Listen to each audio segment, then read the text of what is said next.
கையெழுத்து இயக்கத்தை நடத்துகிறோம், 1 லட்சம் கையெழுத்து பெறப்படும் அப்படின்ற ஒரு அறிவிப்பை நாம் இன்னைக்கு வெளியிட்டோம். அந்த அறிவிப்பு என்ன அப்படின்னு சொன்னால் 4 கோரிக்கைகளை முன்வச்சு இன்னைக்கு நாமும் அந்த பண்ணோம். அதில் ஒன்று எல்லாருக்கும் தெரிஞ்ச விஷயம்தான். அது மருத்துவமனை பிஜிஎம்எல் மருத்துவமனையை இன்னைக்கு மத்திய அரசு ஏற்று நிறுத்தணும், அப்புறம் அதை மருத்துவக் கல்லூரியாக மாற்றணும் அப்படின்ற ஒரு கோரிக்கை. 2வது தங்க சுரங்க குடியிருப்புகள் வீடுகளை எல்லாரும் சொந்தமாக்கப்படணும்.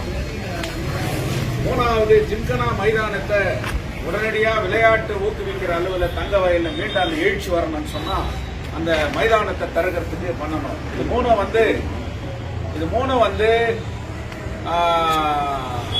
மத்திய அரசின் கண்ட்ரோலில் இருக்கிற ஒரு விஷயம். இன்னொன்று சொன்னோம்னு சொன்னால் அது வந்து நம்ம அரசு மருத்துவமனையை ஒரு மல்டி ஸ்பெஷாலிட்டி மருத்துவமனையாக இன்னைக்கு மாற்றணும் அப்படின்ற ஒரு இது. ஸோ இது இவங்க கண்ட்ரோலில் இருந்தாலும் கூட அது எம்எல்ஏ கண்ட்ரோலில் வர்றதுனால, இது மாநில அரசு கண்ட்ரோலில் வர்றதுனால அது எம்எல்ஏ கூட சந்திக்கணும் அப்படின்ற ஒரு முடிவை நாம பண்ணோம். இப்போ இதுக்கு முக்கியமாக நாம இந்த தொகுதியில் வெற்றி பெற்று இருக்கக்கூடிய எம்பி, அந்த எம்பியை நாம சந்திக்கணும். 2வது சேவ் கேஜிஎஃப் அவருக்கு எதிர்ப்பா ஏதோ ஒரு இயக்கத்தை நடத்தி அதன் மூலியமா அரசியல் பண்ணுகிறாங்க அப்படின்னு நினைப்புகிறதும், இன்னைக்கு தங்க வயலில் இருக்கக்கூடிய எம்எல்ஏவை வீழ்த்துறதுக்காக ஒரு குரூப் கட்டி செயல்பட்டுங்கிறாங்கன்றத விளக்கணும் அப்படின்றதுக்காகவும், இது அப்படிப்பட்ட இயக்கம் இல்ல. இது வந்து மக்கள் நலனுக்காக இருக்கக்கூடிய ஒரு மக்கள் இயக்கம், சமூக நீதியை காக்கிறதுக்கான ஒரு இயக்கம் அப்படின்ற நோக்கத்தை எல்லாருக்கும் சொல்லணுன்றதுக்காக இந்த 2 சப்ஜெக்ட் தான் இங்க முக்கியமா இருக்குது. அந்த 2 சப்ஜெக்ட்ல முதல் நாம வந்து எம்பியை சந்திக்கிறது. எம்பியை வந்து சந்திக்கிறது என்னத்துக்குன்னு சொன்னா, நீங்க வந்து இந்த கையெழுத்து இயக்கத்துல முதல் கையெழுத்தா போடணும், நீங்களே அந்த இயக்கத்துல கலந்துக்கணும் அப்படின்ற அவரை இன்வைட் பண்றோம். எம்எல்ஏவை சந்திக்கிறது என்னத்துக்குன்னா, இந்த தொகுதியினுடைய எம்எல்ஏ நீங்க, இது மக்கள் நலன் சார்ந்த பிரச்சனை, உங்களுடைய நீங்க தான் போய் பேசணும் அசம்பிளியில. ஆனா அதுக்கு ஒரு மக்கள் இயக்கம் இருக்குது, மக்கள் அந்த கோரிக்கையை வச்சு வலுவா கையெழுத்து இயக்கத்தை பண்றாங்கன்றதுக்காக நீங்களும் அதுல கலந்துக்கணும், சைன் பண்ணணும் அப்படின்ற கோரிக்கை 2. அதனால அது விஷயமா நம்ம பெமல் தோழர்கள், நம்ம தோழர் கருணாமூர்த்தி அவர்கள், ஏன்னா அவரு நெருக்கமா இருக்கிறதுனால இப்போ நம்ம வந்து எம்பியை பார்க்கணுன்றதுனால அவர் வந்து எம்பியை எப்படி போய் பார்க்கறது, எம்பிக்கு யார் மூலியமா நம்ம அணுகிறதுன்ற ஒரு முயற்சியை அவர் எடுத்திருக்கிறாரு. அதனால இந்த கூட்டத்தினுடைய நோக்கம் தெளிவா இருக்கணும். நாம சலசலப்பாவும் வேற வேற விவாதங்களை பண்றதை விட இது இப்ப எம்பியை போய் பார்க்கணும், அது எப்படி போய் பார்க்கணும், எப்படி நாம போறது, யார் யார் போறது அப்படின்ற ஒரு திட்டத்தை வகுத்துக்கிட்டு எத்தனை மணிக்கு போறது அப்படின்றது, அந்த எம்பியை எப்படி போய் பார்க்கறது என்ன விஷயம்ன்றத, அதுக்கு முன்ன என்ன நடந்துக்குது அப்படின்றத நம்ம சகோதரர் கருணாமூர்த்தி, ஏன்னா அவர் தான் அவர் இட்டுன்னு போனார், ஒரு டெலிகேஷன் இட்டுன்னு போய் ஒவ்வொருத்தரும் கருத்தை எப்படி பண்ணலான்றதுனால நம்ம முடிவு பண்ணோம். தலைவர், ஒருங்கிணைப்பாளர், நம்ம ஆலோசகர்கள் ஜெய்சீலன் சார், பிரதாப் சார், மற்றும் அன்பழகன் ஆர்கனைசேஷன் செக்ரட்டரி, திரு ஜாயின்ட் செக்ரட்டரி, இவங்களெல்லாம் அழைச்சிக்கின்னு வெங்கடமுனியப்பா எக்ஸ்எம்எல்ஏ அவர் வீட்டுக்கு அவருடைய மகன் TV Mahesh, X Jilla Parishad member, BJP district secretary, APMC president and youth, அவரு நமக்கு 15 வருஷமா பல ஏரியா வேலைங்களெல்லாம் செய்து கொடுத்து அம்பேத்கர் பிரச்சார சமிதின்ற ஒரு கமிட்டியை ஸ்டார்ட் பண்ணி அதுக்கு சீஃப் பர்சனாக இருந்து எங்களுக்கு கோஆப்ரேட் பண்ணக்கூடாது. ஸோ அதனால அந்த இதை நம்ம யூட்டிலைஸ் பண்ணலான்னு தலைவர்கிட்ட சொன்னப்போ ஓகேனாரு.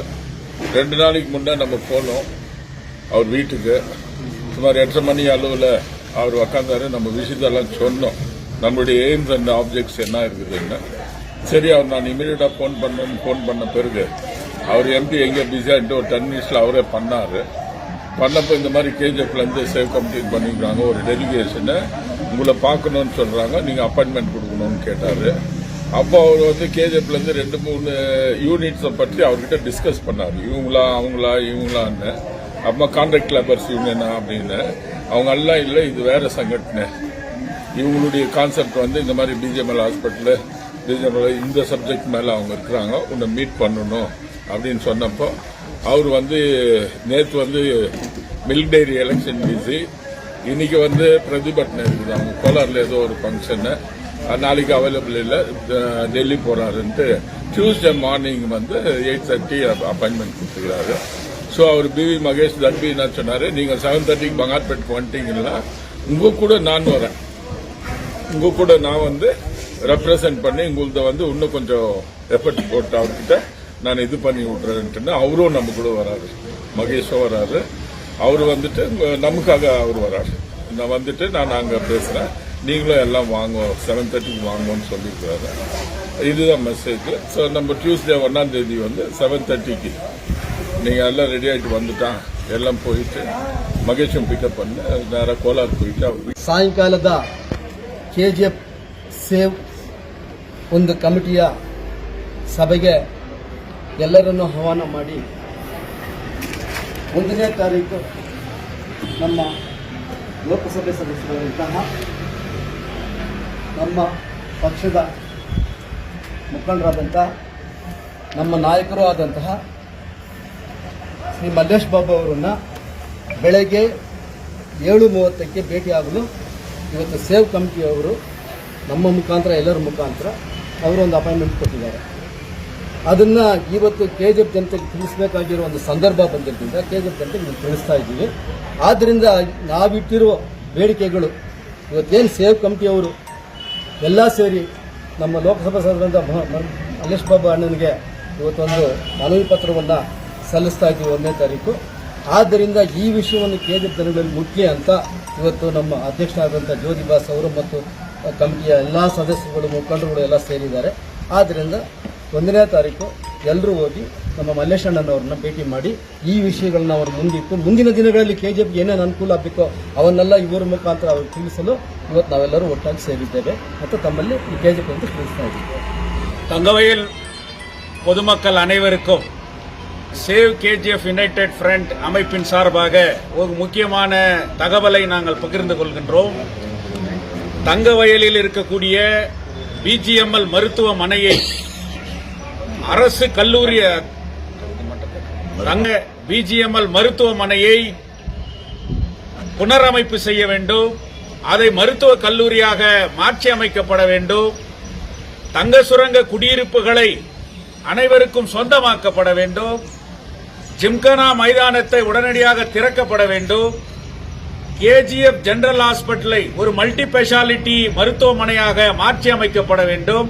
இன்னும் பல்வேறு கோரிக்கைகளை வைத்து இந்த மாவட்டத்தினுடைய எம்பியாக இருக்கக்கூடிய மரியாதைக்குரிய மல்லேஷ் பாபு அவர்களை, ஏனால் நாம் எழுப்புகின்ற கோரிக்கை மத்திய அரசிற்கு சம்பந்தப்பட்ட கோரிக்கைகளாகவும் இந்த மாவட்டத்தினுடைய கோரிக்கையாகவும் இருப்பதால் இதை மரியாதைக்குரிய மல்லேஷ் பாபு அவர்களை வருகின்ற ஜூலை 1ஆம் தேதி காலை 7:30 மணி அணைக்கு அவரை சந்திக்க எங்களுக்கு அனுமதி அளித்திருக்கின்றார். அவரை சந்தித்து இந்த கோரிக்கை மனுவை தங்கவயல் மக்களின் சார்பாக சேவ் கேஜிஎஃப் யுனைடெட் ஃப்ரண்ட் அவருக்கு வழங்குகிறது. இது அதே நேரத்திலே இந்த 4 கோரிக்கைகளை வைத்து தங்கவயலிலே 1 லட்சம் கையெழுத்து இயக்கத்தை சேவ் கேஜிஎஃப் யுனைடெட் ஃப்ரண்ட் நடத்த இருக்கின்றது. எம்பியும் எம்எல்ஏவும் இணைந்து இந்த கோரிக்கைகளை வெற்றி பெற செய்வதற்காக கையெழுத்து இயக்கத்திலே பங்கேற்க வேண்டும் என்பதற்காக இந்த நடவடிக்கை எடுக்கப்படுகிறது. அதனால் 1ஆம் தேதி காலை 7:30 மணிக்கு மரியாதைக்குரிய எம்பி மல்லேஷ் பாபு அவர்களை சந்தித்து இந்த கையெழுத்து இயக்கத்திலே பங்கேற்க அழைக்கின்றோம். அதைத் தொடர்ந்து உடனடியாக தங்கவயலுடைய சட்டமன்ற உறுப்பினர் மரியாதைக்குரிய சகோதரி ரூபகலா சசிதர் அவர்களை சேவ் கேஜிஎஃப் யுனைடெட் ஃப்ரண்டினுடைய அனைத்து உறுப்பினர்களும் அங்கத்தினர்களும் அவரை சந்தித்து அந்த இயக்கத்திலே கையெழுத்து இயக்கம் வெற்றி பெறுவதற்காக பங்கேற்க வேண்டும் என்கின்ற அழைப்பு கூட நாங்கள் விரைவில் அவரை நேரிலே சந்தித்து விடுவோம் என்பதை இந்த நேரத்திலே தெரிவித்துக் கொள்கிறோம்.